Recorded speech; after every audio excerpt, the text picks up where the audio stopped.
Veg பிரியர்களே, இந்த பிரியாணி உங்களுக்காக தான். கண்டிப்பா ஃபுல்லா பாருங்க. சிக்கனே தோத்துரும், அந்த அளவுக்கு டேஸ்டா இருக்கும் இந்த பிரியாணி.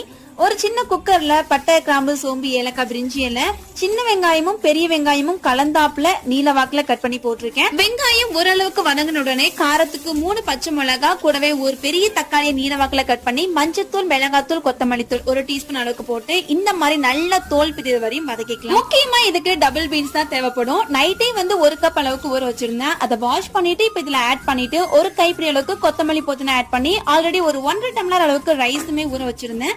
அதையும் இதுல ஆட் பண்ணி ஒரு 10 செகண்ட் மட்டும் வதக்கி கொடுத்துட்டு ஒரு 3 டம்ளர் அளவுக்கு தண்ணி ஆட் பண்ணி ஒரு 3 விசில் கரெக்டா விட்டு எடுத்தீங்கன்னா சூப்பரான கன்சிஸ்டன்சில பிரியாணி ரெடி ஆயிடும். அவ்வளவுதாங்க, நம்மளோட சூப்பர் டேஸ்டியான டபுள் பீன்ஸ் பிரியாணி ரெடி ஆயிடுச்சு. கண்டிப்பா ஒரு டைம் அது ட்ரை பண்ணி பாருங்க, உங்களுக்கு பிடிச்சு போயிடும்.